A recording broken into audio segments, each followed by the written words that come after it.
Cakasana, kembali lagi di Warta Cakasana.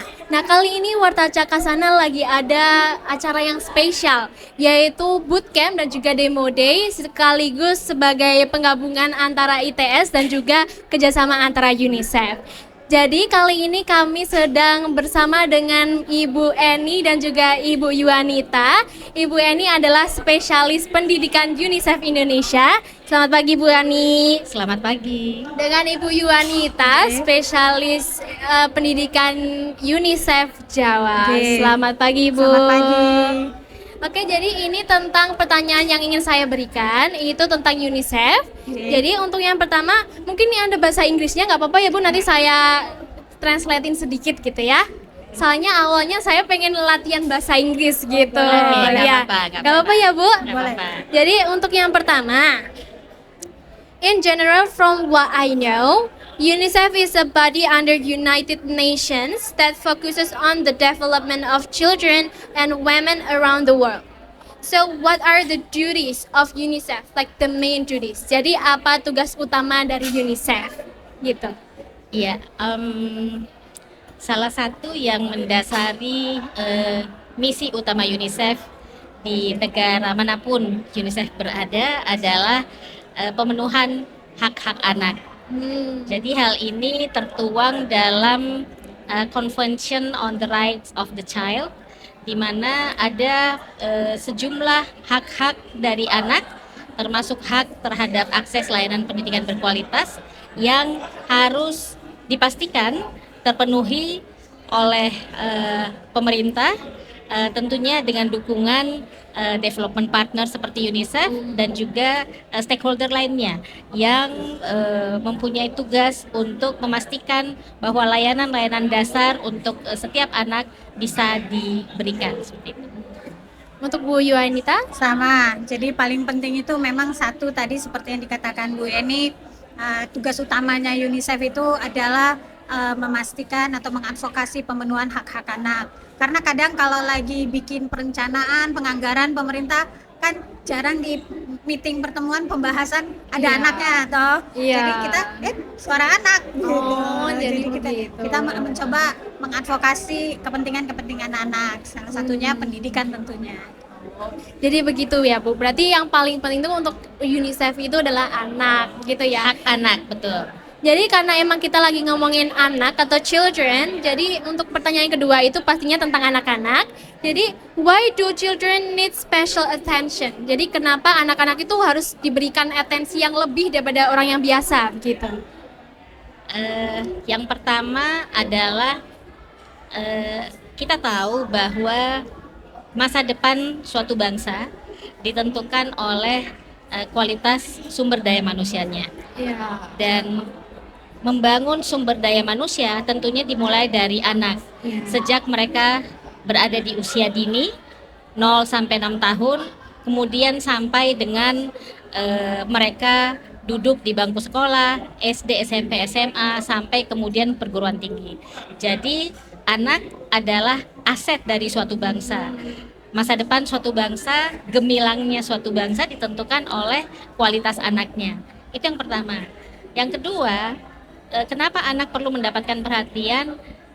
Setiap anak memiliki keunikannya tersendiri, ya. Setiap anak punya keunikan, masing-masing punya kelebihan dan kekurangan yang tentunya tidak bisa diperlakukan sama untuk semuanya.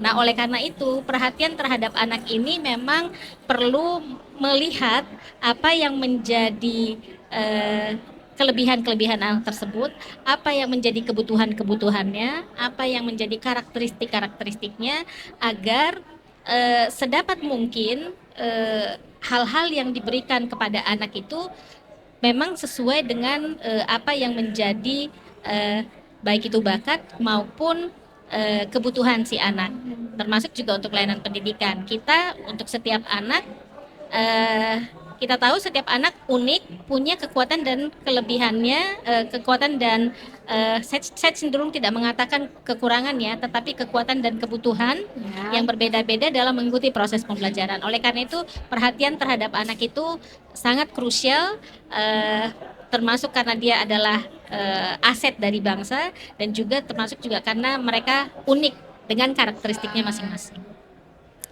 Ya, sama dengan Mbak Eni gitu. Dan usia anak itu mulai dari 0 sampai dengan 18 tahun adalah usia yang sangat kritis, di mana itu adalah usia kita bisa membantu mereka mencapai potensi full potensialnya. Apakah mereka menjadi astronot? Apakah mereka mau menjadi bintang film? Apakah mereka mau menjadi ilmuwan? Nah, di usia 0 sampai 18 itu adalah masa-masanya menjaga kesehatannya, gizinya, ilmunya, exposure-nya, bidang minat dan pola pikirnya. Jadi makanya oleh sebab itu kita sangat ingin memastikan bahwa hal tersebut nggak hilang kesempatannya. Jadi kita juga melihat, hey, ini ada umur yang sangat kritis loh. Oleh sebab itu maka kita mengajak pemerintah untuk tetap memperhatikan anak. Oh, jadi pada intinya gitu, berarti kalau emang anak itu ada apa-apanya, pasti suatu negara itu bisa runtuh gitu ya Bu, soalnya anak itu Iya, betul. yang namanya masa depannya suatu negara. Betul, Benar. jadi aset dari suatu negara. Oke, karena kita kan lagi di Indonesia nih ya Bu, pastinya ya sekarang lagi di Indonesia. Nah, specifically in Indonesia, jadi spesifik di Indonesia, apa sih masalah utama yang dilihat dari UNICEF? Gitu Terkait mungkin. anak. Iya. Kita mungkin ngomongnya dari pendidikan ya Bu. Iya, ya. betul. Kita lebih mungkin yang karena kita sectionnya pendidikan gitu ya, meskipun juga bisa mencakup hal-hal lain, sektor lain.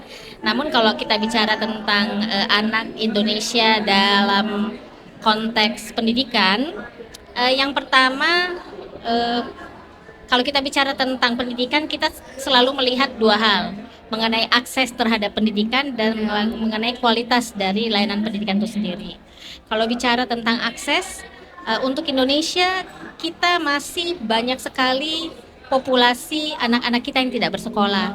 Jadi tidak semua anak punya kesempatan untuk bersekolah seperti halnya adik-adik kita ya yang bersekolah. Kalau data terakhir yang UNICEF himpun dari Susenas tahun 2024 itu ada sekitar 3,5 juta, 3,5 juta anak usia 7-18 tahun, artinya anak usia sekolah yang tidak bersekolah di Indonesia. Ini populasi yang sangat besar ya.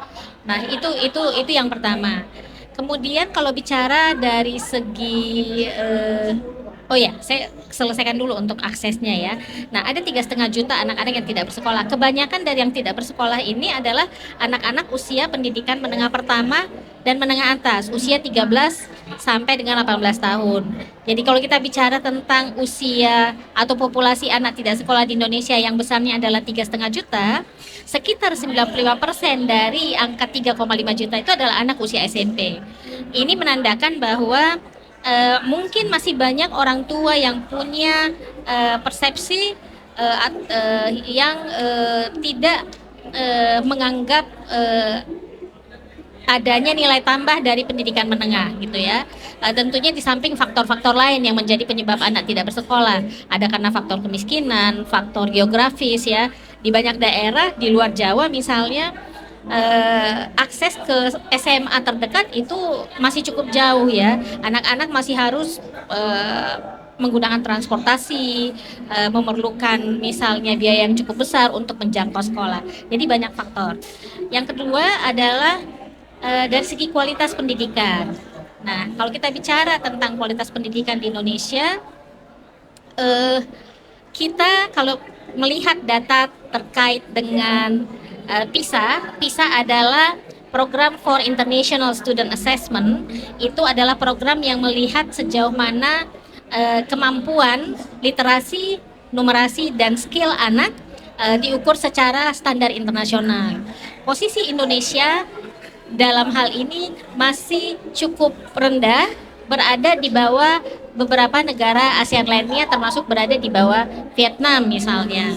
Nah, hal ini tentunya menjadi pemicu bagi kita untuk semakin meningkatkan kualitas pendidikan, karena tentunya Indonesia tidak ingin posisinya berada jauh di belakang atau di bawah negara-negara lain. Nah, itu kalau bicara tentang pendidikan. Nah, tentu ada hal lain ya yang terkait dengan pendidikan, misalnya Kalau bicara tentang layanan pendidikan di sekolah juga kita sering melihat kasus-kasus bullying gitu ya. Kemudian ada perundungan, ada juga kasus-kasus kesehatan mental. Nah, hal ini memperlihatkan bahwa kalau bicara tentang layanan pendidikan itu bukan hanya menjadi tugas satu pihak saja, tapi juga menjadi tugas dari pihak lain yang misalnya perlu memastikan bahwa tidak ada anak lagi yang mengalami perundungan, mengalami bullying di sekolah, atau tidak ada anak lagi yang mengalami kekerasan seperti itu. Jadi multisektor juga sebenarnya isu pendidikan ini, meskipun itu terjadinya di tingkat sekolah seperti itu. Begitu. Dari Bu Yuwanita. Sebenarnya sudah di cover banyak oleh Mbak Bu Eni tadi ya. Baik isu pendidikan maupun juga isu terkait dengan bullying, dan khususnya ini yang lagi digalakkan juga perlindungan di dunia maya atau internet. Ini bagaimana nih kita memastikan anak-anak kita itu bisa mendapatkan informasi tapi juga bisa melindungi diri gitu. Jadi menjaga keseimbangan itu yang menjadi PR kita bersama. Mungkin begitu ya Bu. Terus untuk ini yang pertanyaan yang terakhir, harapannya tuh kalau UNICEF sama ITS itu bergabung atau bekerja sama, ini tuh harapannya supaya apa gitu ke teman-teman kita yang masih ya pasti seumuran saya gitu ya, masih kecil, itu harapannya bagaimana gitu. Kita kayaknya Mbak Yuan dulu deh yang jawab. Boleh. Nah, ITS kan adalah salah satu mitra pemerintah, mitra pembangunan pemerintah. Jadi kita sebetulnya bekerja sama itu yang pertama itu dengan Dinas Pendidikan Provinsi Jawa Timur. Dan kemudian juga kita menggandeng pihak-pihak akademis gitu ya. Jadi harapannya itu agar segala sesuatu rencana program itu juga mendapatkan dari beragam sudut pandang. Dari sudut pandang pemerintah, dari sudut pandang global, dari sudut pandang akademis. Jadi kalau kita dengar ada praktek baik nih, misalnya di belahan dunia lain, kita ada nih praktek baik. Nah, kemudian dilihat dari sudut pandang akademis, benar nggak ya teori, aplikasi, data, dan sudah teruji. Baru kita sama-sama ngomong ke pemerintah. Pemerintah melihat apakah ini sesuai dengan rencana Indonesia secara keseluruhan. Jadi kerjasama yang dari berbagai sudut pandang itu diharapkan bisa memberikan program yang terbaik untuk anak, berkualitas, sesuai kebutuhan, dan juga sesuai untuk mencapai cita-cita Indonesia di masa yang akan datang. Gitu. Kalau dari Bu Eni? Ya, saya nambahkan yang disampaikan Mbak Yuan tadi. Dalam hal melakukan atau melaksanakan program-program pengembangan untuk anak, termasuk misalnya untuk pengembangan skill bagi remaja, UNICEF tentunya tidak bisa bekerja sendiri, karena masing-masing punya kekuatan, masing-masing pihak punya kekuatan untuk kemudian saling memperkaya dan memberikan yang terbaik bagi anak itu sendiri.